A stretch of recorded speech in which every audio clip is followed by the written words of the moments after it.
Welcome to Shukla study point. आप सभी का स्वागत है आपके अपने YouTube channel Shukla study point में। मैं शिवम शुक्ला आप सभी दोस्तों का हार्दिक स्वागत करता हूं। दोस्तों, आज की वीडियो के अंतर्गत बात करेंगे हम। आप सभी लोगों की बहुत ज़्यादा रिक्वायरमेंट थी, लगातार आपके कमेंट्स भी आ रहे थे और आप लोग व्हाट्सएप वगैरह पर भी एसएमएस कर रहे थे। लगातार आपके कमेंट्स और आपके जो है रिक्वायरमेंट की हिसाब से हिंदी साहित्य के व्याख्या खंड को आपको जो है करवाने का प्रयास शुक्ला एचडी पॉइंट के माध्यम से किया जाएगा। तो अब आप सभी लोग शुक्ला एचडी पॉइंट के माध्यम से शुक्ला एचडी पॉइंट चैनल अर्थात आपके अपने खुद के चैनल पर आप जो है बीए प्रथम सेमेस्टर की मैं बात कर रहा हूँ। फर्स्ट सेमेस्टर के बहुत ज़्यादा बच्चे घबराए हुए हैं, बहुत ज़्यादा परेशान हैं कि पेपर कब होगा, किस तरीके से होगा। बहुत ज़्यादा उनके मन में बहुत तरीके से जो है बहुत भ्रामक भ्रामक प्रश्न उठ रहे हैं। तो उसके लिए आप लोग परेशान मत होइएगा। यह चैप्टर 1 है एक प्रकार से व्याख्या खंड का। व्याख्या खंड का मतलब यह है कि जैसे कि आपके जो पाठ्यक्रम में जो विद्वान संकलित हैं उनके बारे में बता रहा हूँ। इकाई 3 से मैं जो है लगभग आपको पढ़ाने का प्रयास। हालांकि इसमें मैं जो है विद्यापति जैसे हैं जो लेखक हैं उनके कुछ जैसे कि कुछ रचनाएं हैं जो कि आपके पाठ्यक्रम में संकलित है। विद्यापति की पदावली से जो है रचना जैसे कि राधा की वंदना हो गई, श्री कृष्ण प्रेम हो गया और राधा प्रेम, ये 3 जो है कविताएं आप देखेंगे तो इन तीनों को आपको इसकी व्याख्या को समझना पड़ेगा। तो इसकी व्याख्या मैं आपको बता दूंगा, ठीक है। और विद्यापति के प्रॉपर तरीके से कि विद्यापति के जीवन परिचय के बारे में, उनके जीवन वृत्त के बारे में, उनका वंश और परिवार कैसे चला, धर्म एवं संप्रदाय से कैसे रहे वो, और उनकी रचनाओं को लेकर के अलग से वीडियो मैं देने का प्रयास करूंगा। वैसे जानिए इनके जन्म के विषय में संबंध में मतभेद भी रहा है और बहुत सारे विद्वान इनका जन्म जो है मिथिला के समीप मानते हैं। मिथिला में जो वर्तमान में बिहार राज्य में पड़ता है, दरभंगा जिला जो है उसी के अंतर्गत एक बिस्पी ग्राम है, उसी ग्राम में इनका जन्म माना जाता है और उसको गढ़ बिस्पी के नाम से बुलाया जाता है। यह बात भी आप ध्यान रखेंगे। और आप बात की जाए आज यह गांव जो पड़ता है उत्तर बिस्पी गढ़ बिस्पी, वह उत्तर पूर्वी रेलवे स्टेशन है एक, उसका नाम है कामतोल। क्या नाम है?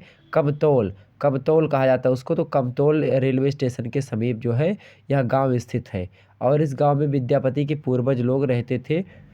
बाद में बड़ी कुछ इसमें तमाम सारा जो है चीज़ें होती है। उसके बाद में जो है विद्यापति के वंशज जो थे वो इस ग्राम को छोड़ करके मधुमती में जा के उसके समीप सौराष्ट्र नामक स्थान है वहाँ पर जा के बस गए हैं। तो इस प्रकार से इनके जन्म के विषय में बातें बताई गई हैं। एक दोहा प्रचलित है कि पंच गौड़ाधिप शिवा सिंध भूप कृपा कर लेल निज पास बिस्पी ग्राम दान कवल मोहि रहाइल राजस निवास, मतलब राजस निधान। ये सारी बातें इनके जन्म के संबंध में बताई गई हैं। उनकी रचनाओं की बात की जाए तो जो है विद्यापति जो है लगभग 3 भाषा में रचनाएं लिखा करते थे। एक तो बात की जाए संस्कृत में इनकी कुछ रचनाएं मिलती हैं, कुछ रचनाएं अवहट्ट की मिलती हैं, कुछ रचनाएं इनकी मैथिली भी मिलती हैं, चूँकि मैथिली इनकी लोक भाषा थी, मतलब कि जो मातृभाषा बोल सकते हैं, तो उस भाषा में भी रचनाएं मिलती हैं। संस्कृत की इनकी लगभग 12 रचनाएं हैं और उन 12 रचनाएं वही फेमस ज़्यादातर मात्रा में अधिकतर बात की जाए, जैसे कि पहली है भू परिक्रमा, दूसरी है पुरुष परीक्षा, तीसरी है लिखनावली, चौथी है सयो सर्वस्वासार और पांचवी है इनकी सयो सर्वस्वासार प्रमाणभूत पुराण संग्रह। ये बात इनकी है। इसमें बात की जाए इस ग्रंथ में तो सयो सर्वस्वार पर आधारित ही यह रचना है, जो कि इनकी चौथी रचना थी संस्कृत की। और ये जो है जो सयो सर्वस्वासार जो है यह कृति महाराजा पदम सिंह की रानी बिस्वा देवी के समय लिखी गई थी। पदम सिंह के कोई पुत्र नहीं था तो रानी ने राज्य किया था। इस ग्रंथ के नाम से ही स्पष्ट है कि शिव की पूजा संबंधी विधि विधान प्रमुख रूप से इसमें जो है बताए गए होंगे। तो उसी समय लिखा था जब रानी राज कर रही थी, पदम सिंह की पत्नी थी रानी बिस्वा देवी, उन्हीं के समय में लिखा गया था। और उसी पर आधारित इनकी 5वीं रचना जो है सैव सर्व सार प्रमाणभूत पुराण संग्रह ये है, ठीक है। प्रमाणों का संग्रह इसमें किया गया है। गंगा अगली रचना है गंगा वाक्यावली। ये रचना जो है कवि ने रानी विश्वास देवी की ओर से लिखी थी। इसमें गंगा के तट पर कीर्तन करने का, भजन करने का, प्राण विसर्जन इत्यादि को ध्यान में रख करके गंगा के महत्व को बताया गया है, उसके महात्म को प्रस्तुत किया गया है। हरिद्वार से लेकर के गंगा सागर तक की गंगा तट पर स्थित जो तीर्थ हैं उन तीर्थों का वर्णन इस रचना में किया गया है। हालांकि ये सब पूछा नहीं जाएगा आपसे यही पूछा जाएगा कि विद्यापति की रचनाओं को बताइए। तो विद्यापति की रचनाओं में आप आसानी से इसको समझा सकते हैं, लिख सकते हैं कि हाँ ये संस्कृत की रचना इनकी है। अगली रचना है विभा सागर। विभा सागर जो रचना है यह कृति जो है राजा नरसिंह दर्प नारायण की आज्ञा से लिखी गई थी। इसमें जो है दाय भाव का सुंदर वर्णन किया गया है और उत्तराधिकार के रूप में एक प्रकार से इसकी प्रामाणिकता हमको मिलती है। और कई बातें इसमें बात की जाए, विशेष रूप से दामादों में धन का विभाजन कैसे किया जाए, स्त्री धन विभाग क्या है, अपुत्र धनाधिकार, इन सभी के बारे में बताया गया है विभाग जो है सागर में। और अगली रचना 8वीं दान वाक्यावली। ये महाराजा नरसिंह देव की पत्नी महारानी धीरमती की आज्ञा से यह ग्रंथ लिखा गया था। इसमें दान से संबंधी विधि विधान है जो उससे देश काल में चल रहे थे, उसके बारे में वर्णन किया गया है। काल व पात्र के आधार पर भी प्रस्तुत ये रचना मानी जाती है। दुर्गा भक्ति अगली रचना, इनकी 9वीं रचना है, दुर्गा भक्ति पर आधारित है। तो इस प्रकार से और भी रचनाएं इनकी, जैसे कि दुर्गा भक्ति तरंगड़ीय 9वीं रचना है। इसमें राजा भैरव सिंह की आज्ञा से रचना लिखी गई है। इसमें बात की जाए तो दुर्गा पूजा पद्धति के बारे में बताया गया है, दुर्गा महोत्सव कैसे किया जाता है और जैसे बड़े धूमधाम से मनाने के बारे में इसमें बताया गया है। यह दुर्गा भक्ति तरंगड़ी के दो भाग जो है हैं और 2 भागों में बांटे गया है इस रचना को। और 10वीं रचना इनकी है गया पत्तलक, किसकी, विद्यापति की मैं बता रहा हूँ रचनाएं जो कि संस्कृत में इन्होंने लिखी हैं। हालांकि और भी रचनाएं हैं, जैसे वर्षकृत हो गया, मणिमंजरी हो गई। मणिमंजरी रचना ये एक नाटिका है मणिमंजरी। इसमें प्रमुख रूप से राजा चंद्र सेन व मणिमंजरी की कथा बताई गई है और मणिमंजरी जो है यह नायिका जो है इस रचना की, इसलिए ये नायिका प्रधान रचना है। ठीक इस प्रकार से ये 12 रचनाएं संस्कृत की थीं और भी रचनाएं इनकी कुछ अवहट्ट में मिलती हैं।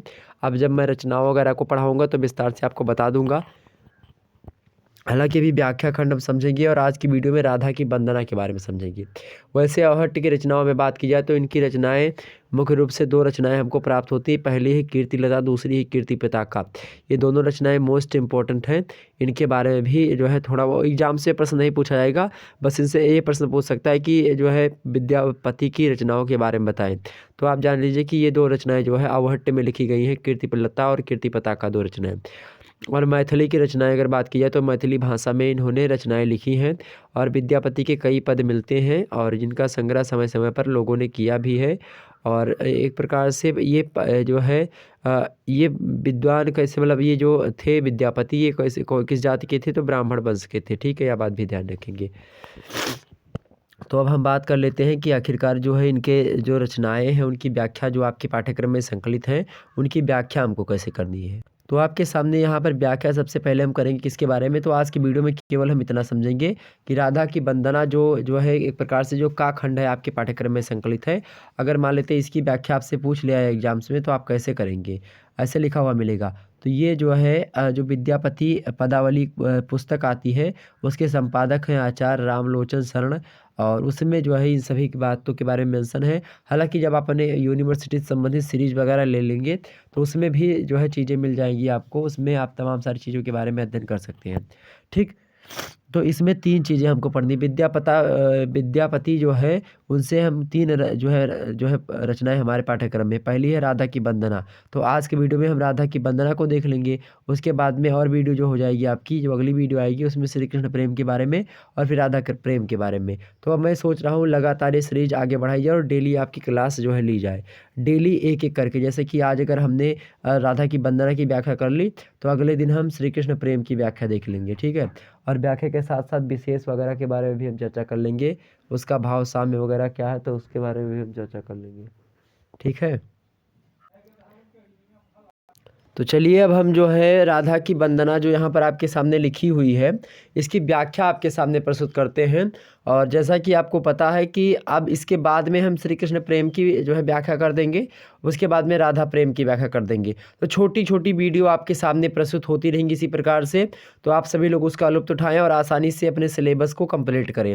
हालांकि हिंदी साहित्य का जो इतिहास है आपके जो पाठ्यक्रम में संकलित है, हिंदी साहित्य का इतिहास भी आपको पढ़ना पड़ेगा, तो इतिहास की वीडियो जल्द ही आपके सामने उसको भी करवाने का प्रयास रहेगा। हालांकि आप व्याख्या से ज़्यादा डरते हो, हिंदी साहित्य का इतिहास वगैरह तो आप पढ़ के भी समझ सकते हो कुछ ना कुछ मात्रा में, लेकिन जो ये व्याख्या वगैरह खंड आता है इसमें ज़्यादा दिक्कत होती है, मुझे लगता है, जहाँ तक मेरा अनुभव कहता है। और मतलब अनुभव क्या, यही सत्य भी है। तो इसके बारे में आपको समझना परम आवश्यक है। पहली लाइन सबसे पहले इसको एक बार हम पढ़ेंगे, उसके बाद में फिर इसकी व्याख्या करेंगे। ठीक है, राधा की वंदना। देख देख राधा रूप अपार, अपूरब के बिहियान मिला ओल, खित तल लावन सार, अंगहि अंग अनंग मुरझायत हेरई पड़ै अधीर, मनमथ कोटि मथन करुजे, जन से हेरि महि मथ गिर, कत कत लक्ष्मी चरण तल, नेओ छये रंगिनी हेर विभोर, करु अभिलाख मनहि पद पंकज, अहो निस कोरि अगोर। सबसे पहले जब भी आपको व्याख्या करने को लेकर के बात आए, तो व्याख्या खंड को लेकर के जब भी आपसे बात पूछी जाए तो आप सबसे पहले उसको पढ़े खूब ध्यान से। सबसे पहले क्या करना, सबसे पहले आपको पढ़ लेना खूब ध्यान से इसको। उसके बाद में आप देखना पढ़ते समय इसमें कौन सी भाषा का प्रयोग किया गया है। आप भाषा देखो सबसे पहले कौन सी भाषा का प्रयोग किया गया है, और उसके बाद में आप देखो कि हाँ इसे भाषा के साथ साथ जो है किस तरीके से बातें लिखी हुई है, किस छंद में लिखा गया है, कौन सा रस है। मतलब इसको अगर आप पहचान सके तो पहचाने, बाकी उतना ये नहीं पूछा जाएगा कि कौन सा रस है कौन सा छंद है। अगर आप विशेष में भाव साम्य में लिखने का प्रयास करें तो बिल्कुल लिख सकते हैं। अगर इससे पर्टिकुलर अगर बात की जाए इसमें कौन सा चीज़ें हैं, तो इसमें विशेष में आप क्या लिख सकते हैं कि कवि ने इसमें क्या करी है, अपनी कल्पना के बल पर के राधा का एक प्रकार से अपूर्व सुंदर चित्रण प्रस्तुत किया है हमारे सामने। इसमें राधा की वंदना में राधा जी को बहुत ज़्यादा सुंदर बता दिया गया है। सैकड़ों कामदेवों से ऊपर भगवान श्री कृष्ण हैं, और वो भी भगवान मतलब कि महारानी राधा के जो है रूप सौंदर्य को देख करके मोहित हो जाते हैं। और इसी के साथ साथ अभी मैं व्याख्या पूरी कर रहा हूँ। और दूसरी विशेष इसमें बात यह है कि पूरे पद में सरल और सहज मैथिली भाषा, मतलब जो उनकी लोक भाषा थी मैथिली भाषा, उसी का मधुर रूप से प्रयोग किया गया है। तो ये बात आप विशेष में बाद में लिखें, सबसे बाद में विशेष लिखा जाता है। और साथ ही साथ तत्सम और तद्भव शब्दावलियों का भी इसमें प्रयोग आप देखेंगे। तो तत्सम और तद्भव शब्दावलियों का प्रयोग इसमें हुआ है। मैथिली भाषा का मधुर प्रयोग किया गया है, सरल और सहज प्रयोग किया गया है। कवि ने अपनी कल्पना के आधार पर राधा के अपूर्व सुंदर जो है सौंदर्य का चित्रण प्रस्तुत किया गया है। ऐसे आप लिखेंगे विशेष में लास्ट में। अब इसकी व्याख्या हम एक एक करके आपको समझाते हैं। 12 मिनट हो गए भैया इंट्रोडक्शन में, तो इंट्रोडक्शन में थोड़ा सा टाइम लगे। जब किसी कवि के बारे में पहले आप देखेंगे तो उसकी रचना कितनी भाषा में लिखी जाती थी, कैसे कैसे क्या होती थी, इसको आप सभी लोगों को बताना जरूरी था, इसलिए हमने बता दिया। अब व्याख्या खंड को समझिए। उसके बाद में श्री कृष्ण प्रेम वाला जो वीडियो होगा उसमें हम तुरंत व्याख्या खंड बताने का प्रयास करेंगे। एक बार जितने भी लोग हमारे साथ देख रहे हैं सभी लोग वीडियो को लाइक और शेयर कर दीजिएगा। पहला यहाँ पर क्या है भाई, देख देख राधा रूप अपार। कवि कहता है, कवि कौन है, सबसे पहले आपको प्रसंग बता दूं क्या है, सॉरी संदर्भ क्या होगा। इसका संदर्भ समझते हैं ना, कि आखिरकार किसने लिखा है, कहाँ से लिया गया है। आपसे एग्जाम से वैसे मान लेते ये दे दिया गया। अब इसमें आपको देखना पड़ेगा कि किस कवि ने लिखा है और कहाँ पर। तो आप सबसे पहले लिखेंगे क्या कि प्रस्तुत पद विद्यावली के पदों से लिया गया है, और साथ ही साथ इसे बता देंगे कि प्रस्तुत पद जो है विद्यापति के पदों से लिया गया है। ठीक, ये भी एक प्रकार से आपका अच्छा हो जाएगा। और आप प्रसंग में क्या बताएंगे, आप प्रसंग में बता दीजिएगा। प्रसंग में क्या आप बताएंगे, प्रसंग में सीधे आप बता सकते हो मेरे भाई कि जो है इन पंक्तियों में कवि विद्यापति ने राधा के अनुपम सौंदर्य का चित्रण प्रस्तुत किया है। तो आप इस तरीके से इसको बता सकते हैं। इसी प्रकार जितने भी कवि आपके पाठ्यक्रम में संकलित हैं वो सभी की व्याख्या आपको मैं देने का प्रयास करूंगा। ठीक है, तो बिल्कुल चिंता न करो कि क्या होगा क्या नहीं होगा। आप परेशान बिल्कुल भी नहीं होना, चाहे गोरखनाथ हो चाहे विद्यापति हो, सभी के बारे में बताने का आपको प्रयास करूंगा। ओके, और चाहे तो आप इसकी जो है संदर्भ और दूसरे तरीके से भी लिख सकते हैं। ऐसा नहीं है कि एक ही जो है संदर्भ आप लिख सकते हैं। आप संदर्भ में दूसरा भी लिख सकते हैं कि प्रस्तुत पद्य आचार्य रामलोचन शरण द्वारा संपादित जो पुस्तक है विद्यापति पदावली, उसमें संकलित राधा की वंदना खंड से उद्धृत है या फिर लिया गया है, जिसके रचयिता विद्यापति हैं। बस इतना ही लिख देना आपको, क्या कि प्रस्तुत पद्य आचार्य रामलोचन शरण द्वारा संपादित विद्यापति पदावली में संकलित राधा की वंदना खंड से उद्धृत है या फिर लिया गया है, इसके रचयिता विद्यापति हैं। इतना ही आपको लिखना है किसमें, संदर्भ में। प्रसंग में आप बता सकते हैं कि कवि विद्यापति राधा के अपार रूप की वंदना करते हुए कहते हैं। अब इतना हो गया आपका प्रसंग। अब आगे आप व्याख्या लिखेंगे। आगे क्या है कि देख देख राधा रूप अपार, मतलब कि कवि कहता है कि राधा के अनुपम सौंदर्य की ओर संकेत करते हुए, आप ऐसे लिखेंगे हेडिंग में कि कवि राधा के अनुपम सौंदर्य की ओर संकेत करते हुए कहता है कि देखो देखो, देख देख माने क्या, देखो देखो राधा रूप अपार, मतलब देखो कि राधा के अनुपम सौंदर्य की ओर देखो। कह रहा है कि देखो देखो राधा के अनुपम सौंदर्य की ओर देखो, कितना सुंदर प्रतीत जो है राधा का शरीर हो रहा है, राधा का मुखड़ा हो रहा है। इस प्रकार से मुखड़े वगैरह की बात नहीं, लेकिन मुख की ही सुंदरता बताई जाती है। तो राधा के सौंदर्य के बारे में यहाँ पर बताई गई। पहले देख देख राधा रूप अपार, अपार माने क्या होता है भैया, अपार माने होता है आपका, क्या होता है, सुंदरता, मतलब अत्यधिक, क्या होता है, अत्यधिक। अपार माने बहुत ज़्यादा, रूप माने होता है एक प्रकार से सुंदरता की, रूप इनका कैसा रूप अच्छा है, ठीक। तो एक प्रकार से रूप है उनका ढांचा या शारीरिक बनावट जो है वो कैसी है, जो मुखड़े की बनावट है वो कैसी है, ये सब होता है रूप रंग, ठीक। रूप एक होता है और रंग वगैरह भी ठीक ठाक राधा जी का गोरा है।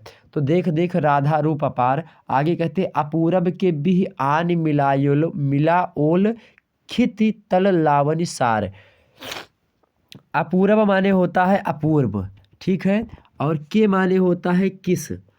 के माने क्या होता है भाई, यहाँ पर तात्पर्य किससे, किस से। बी माने होता है विधाता, बी माने क्या होता है विधाता। आन मतलब होता है आकर के मिलाया है, आर आन मिलाओल माने होता है कि एकत्र कर दिया हो, मिला दिया हो किसी में।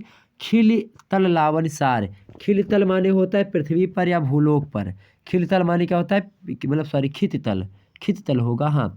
खित तल माने क्या होता है, भूमि पर या फिर भूलोक पर। लावनी सार माने होता है कि सौंदर्य का सार, सुंदरता का सार। एक प्रकार से जैसे कहते हैं नहीं कि हाँ मूवी है तो मूवी का क्या होता है सार, ट्रेलर।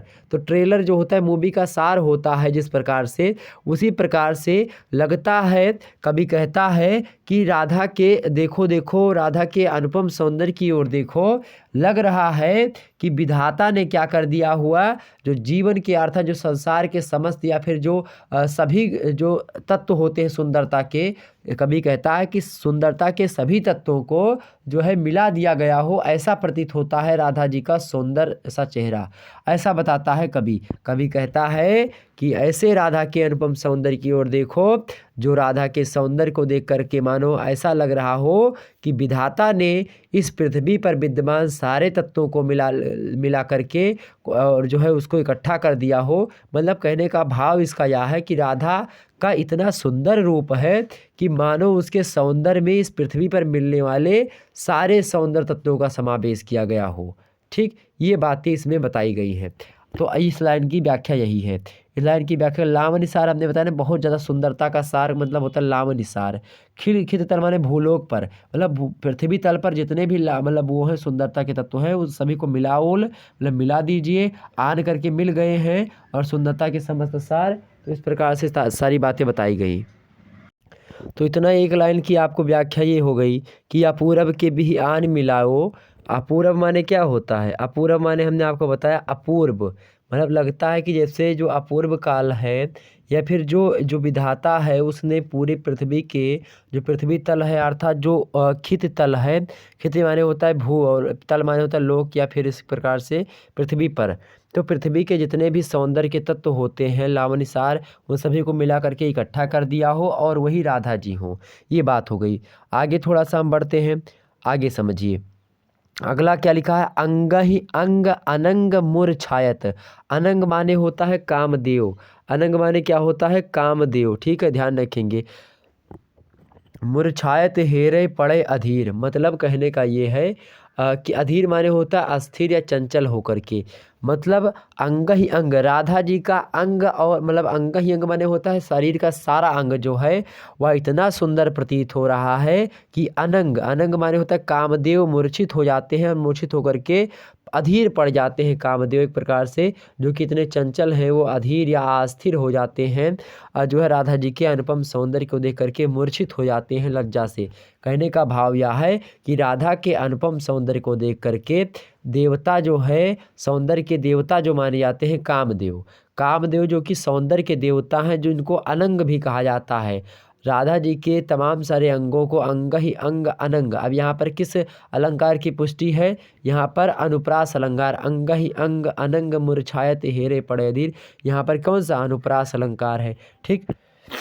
तो यहाँ पर जो अनंग हैं वो राधा जी के तमाम सारे अंगों को देख करके, जो कि सौंदर्य के देवता है कामदेव अनंग जिसको कहा जाता है, वो व्याकुल हो उठते हैं कि जो है इतनी सुंदर स्त्री कहाँ से हो गई। राधा जी की सुंदरता का वर्णन करते हुए इस प्रकार से विद्यापति कहते हैं कि अंग ही अंग अनंग मूर्छायत, हेरे पड़े अधीर, मतलब वो अधीर पड़ जाते हैं, वो चंचलता जी जो कि जिनके अंदर है वो अस्थिर हो जाते हैं। इस प्रकार से बातें जो है बता रहे हैं कौन, विद्यापति जी। ठीक है, ध्यान रखेंगे इतनी बात। आगे कहते हैं विद्यापति जी राधा जी की सुंदरता के बारे में वर्णन करते हुए, उनकी वंदना करते हुए कि मनमथ कोटि, मनमथ माने होता है, मनमथ मतलब क्या होता है भैया, मनमथ माने भी कामदेव, कामदेव का एक पर्यायवाची शब्द कौन सा है, मनमथ। ठीक है, तो मनमथ अनंग ये सब क्या पर्यायवाची हैं, ये सब किसके पर्यायवाची हैं, तो ये सब कामदेव के ही पर्यायवाची हैं। ठीक, तो मनमथ माने भी कामदेव होता है, कोटि मालम होता है करोड़ों, मथन करो मतलब मथन कर मतलब होता है, और जे जन यहाँ पर मतलब कृष्ण भगवान के लिए बताया गया है। तो जो जन मतलब जो श्री कृष्ण भगवान हैं वह मनमथ मतलब कोटि मथन, करोड़ों सूर्य मतलब करोड़ों जो है देवता के बराबर हैं, करोड़ों जो सौंदर्य के देवता हैं कामदेव, करोड़ों कामदेव के बराबर या करोड़ों कामदेव की सुंदरता अगर इकट्ठा कर ली जाए, अब मतलब कि जो श्री कृष्ण भगवान है उनकी सुंदरता उतनी है, ये करोड़ों कामदेव की सुंदरता लज्जित पड़ जाती है। श्री कृष्ण भगवान की इतनी सुंदरता है कि उससे करोड़ों कामदेव को लज्जित करने में सक्षम है, परंतु वह श्री कृष्ण भगवान भी जो है राधा जी के रूप लावण्य को देख करके एक प्रकार से क्या हो जाते हैं, उन पर एक प्रकार से जो है मोहित हो जाते हैं, आकर्षित हो जाते हैं, खिंच जाते हैं। तो मनमथ कोटि मथन करुजे मतलब जो एक प्रकार से जे जन यहाँ पर जो तात्पर्य यहाँ पर जे जन से लिया गया है वो भगवान श्री कृष्ण की ओर जो है इंगित किया गया है। तो जे जन से हेर मही मथ गिर, मही मथ गिर एक प्रकार से इसका मतलब होता है पृथ्वी पर, मही माने होता है पृथ्वी, मधि माने होता है पर, तो पृथ्वी पर एक प्रकार से गिर पड़ते हैं लोग, मतलब कृष्ण मतलब कि एक प्रकार से गिर मतलब होता है गिर पड़ना, तो पृथ्वी पर गिर पड़ते हैं कौन, मतलब गिरने का तात्पर्य यहाँ पर यह है कि उनके जो है आकर्षित हो जाते हैं उनके प्रति। कहने के तात्पर्य ये है कि जो श्री कृष्ण भगवान जो कि इतने सुंदर हैं, जो कि करोड़ों जो है कामदेव उनकी बराबरी नहीं कर सकते या करोड़ों कामदेव को लज्जित करने में सक्षम हैं, वो जो है एक प्रकार से राधा के अनुपम सौंदर्य को देख करके पृथ्वी पर गिर पड़ते हैं।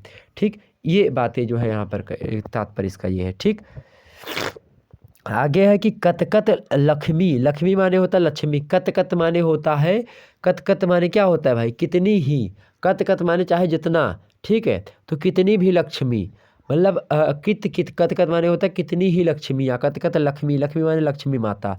ठीक, चरण तल न्यौछावे रंग ही हेर विभोरी, मतलब कह रहा है, कहने का तात्पर्य यह है, कभी कहता है कि राधा की सुंदरता को देख करके कितनी ही लक्ष्मियाँ अपने आप को उसके चरणों पर न्यौछावर कर देती हैं, और न जाने कितनी सुंदरियाँ राधा के सौंदर्य को देख करके मुग्ध हो जाती हैं, एक प्रकार से अपने आप को उसमें समा लेती हैं। ठीक, कई प्रकार की बातें मतलब चरण कमल में हमेशा जो है न्यौछावर रहती हैं लक्ष्मी के बारे में, मतलब ना जाने कितनी लक्ष्मियाँ इतनी सुंदर है राधा जी। आगे है कि करो अभिलाख, क्या करो अभिलाख, अभिलाख माने होता है अभिलाषा, अभिलाषा करके मन ही, मन में, मन ही माने होता है मन में अभिलाषा लेकर के बैठी है। पद माने होता है जो है पैर, और पंकज माने क्या होता है भाई, पंकज माने आप सोचते चरणों के समान, जो एक प्रकार से पंकज मतलब एक प्रकार से क्या है, कमल की भांति। तो आप ये समझिए, कहने का भाव ये है कि राधा जी जो हैं अपने जो है जो नारियां हैं, जो सुंदर नारियां हैं, वह भी एक प्रकार से राधा जी की मतलब मन में अभिलाषा करती हैं कि राधा के चरण कमल को दिन रात अपनी गोदी में रख करके उसकी रक्षा करें। कर अभिलाख हो, क्या कहा गया कि कर अभिलाख मनहि पद पंकज, अहोनिस कोर अगोरी, क्या अहोनिस कोर अगोर, अहोनिस मतलब क्या होता है दिन और रात, अहो माने दिन, निस माने रात, तो अहोनिस, कोर माने होता है गोद में, ठीक, कोर माने क्या होता है गोद, ठीक, ध्यान रखेंगे। अगोरी माने होता है रक्षा करें, मतलब कि जो सुंदर स्त्रियां हैं वह अपने मन में क्या करती हैं, या अभिलाष लेकर के बैठी हैं कि उनके चरण कमल की वंदना, उनके चरण कमल को उसकी रखवाली जो है अपनी गोदी में रख करके, उनके चरण कमल को राधा जी के अपनी गोदी में रख करके रखवाली करें, ऐसा मन में उनकी अभिलाषा है, ऐसी सुंदर स्त्रियां कहती हैं। अब यहाँ पर देखिए इसका भाव क्या कह रहा है। इसका भाव आप समझिए कि भाव यह है कि जहाँ पर तुलसीदास जी ने एक बात कही होगी कि नार न मोह नारी की रूपा, अर्थात एक स्त्री दूसरी स्त्री को देख करके कभी उतना प्रसन्न नहीं हो सकती जितना एक पुरुष एक स्त्री को देख करके, या एक स्त्री एक पुरुष को देख करके खुशी होती है। लेकिन राधा जी की इतनी अपार सुंदरता है, इतना रूप लावण्य उनके पास है कि उसको देख करके जो स्त्रियां हैं, जो कि स्त्री के रूप को देख करके एक प्रकार से मतलब कि नाराज़ होती हैं, फिर एक प्रकार से उतना ज़्यादा मोह नहीं, नारी न मोह नारी के रूपा। तो इस प्रकार से बातें हैं और यथार्थ भी है यही कि एक स्त्री दूसरे स्त्री से अगर सजावट की है तो जलन रखती है कुछ ना कुछ मात्रा में कि इनकी साड़ी कितनी अच्छी है, मेरी उतनी अच्छी नहीं है। तो इस प्रकार से स्त्रियों में कुछ द्वेष की भावना भी रहती है। बट यहाँ पर विद्यापति जी ने दिखाने का प्रयास किया कि राधा जी इतनी सुंदर हैं कि सुंदर से सुंदर स्त्रियाँ जो हैं, जो लक्ष्मी के कोट की स्त्रियाँ सुंदरतम हैं, वह स्त्रियाँ भी यह चाहती हैं कि राधा रानी का जो कमल मतलब चरण कमल है उसको अपनी गोदी में रख करके और उसकी रखवाली करती रहे हमेशा। इस बात पर यहाँ पर फोकस किया गया है। ये बात यहाँ पर देखिए। विशेष में आप लिखेंगे नीचे कि कवि ने अपनी कल्पना के बल पर राधा के अपूर्व सौंदर्य का चित्रण प्रस्तुत किया है। दूसरा आप लिख सकते हैं कि पूरे पद में सरल और सहज मैथिली भाषा का सुंदर प्रयोग किया गया है। अगली बात आप लिख सकते हैं कि तत्सम एवं तद्भव शब्दावलियों का भी प्रयोग इसमें किया गया है। तो इतनी सारी बातें आप लिख सकते हैं। और आप भी और लिख सकते हैं कि राधा के अगर आप दूसरे तरीके से लिखना चाहें तो आप यह भी लिख सकते हैं कि राधा के सौंदर्य का अतिशयोक्तिपूर्ण वर्णन भी किया गया है। क्योंकि यहाँ पर अतिशयोक्ति एक अलंकार होता है, मतलब बहुत ज़्यादा जो है रूप जो है के बारे में बता दिया गया है, तो अतिशयोक्ति के बारे में बता दिया गया है। पूरे पद में श्रृंगार रस जो है यहाँ पर मिलेगा, तो ये इसमें कौन सा रस मिलेगा आपको, श्रृंगार रस मिलेगा। तो यह भी आप समझ लीजिए, श्रृंगार रस पूरे जो है छंद में आपको मिलेगा, पूरे के पूरे लाइन में। और यहाँ पर अंग अंग अनंग ये जो बातें हैं, इसमें कौन सा अलंकार है भाई, इसमें अनुप्रास अलंकार भी है और अंग अंग अनंग में गाम्योत्प्रेक्षा अलंकार भी है। उत्प्रेक्षा का एक भाग होता है गम्योत्प्रेक्षा। तो गम्योत्प्रेक्षा अलंकार भी अंग अनंग में मिलता है। और साथ ही साथ यहाँ पर व्यंजन वर्णों की आवृत्ति भी है, तो इसलिए यहाँ पर अनुप्रास अलंकार का भी जो है प्रयोग हम देख सकते हैं। और साथ ही साथ इसमें अगर शब्द शक्ति की बात की जाए तो उसमें अभिधा शक्ति का भी प्रयोग है और व्यंजना का भी जो है सप्तशक्ति का प्रयोग। तो अभिधा और व्यंजना सप्तशक्ति का प्रयोग यहाँ पर दिखाई देता है, द्रष्टव्य होता है, आप कुछ भी लिख सकते हैं। तो ये बात यहाँ पर आपके समझ में आ गई होगी। तो आज की वीडियो के अंतर्गत इतना रखते हैं। आपने क्या समझा, राधा की वंदना के बारे में विस्तार से बता दिया, इसकी व्याख्या हमने कर दी। अगली वीडियो जो होगी उसको देखिएगा, जो है वो कौन सी होगी, श्री कृष्ण प्रेम को लेकर के होगी। ओके, तो फिर मिलते हैं हम नेक्स्ट वीडियो में। तब तक के लिए जय हिंद जय भारत। आप सभी का बहुत बहुत धन्यवाद हमारे साथ जुड़ने के लिए। इसी प्रकार से अपना प्यार दुलार बनाए रखें। बहुत बहुत धन्यवाद मेरे प्यारे दोस्तों आप सभी का।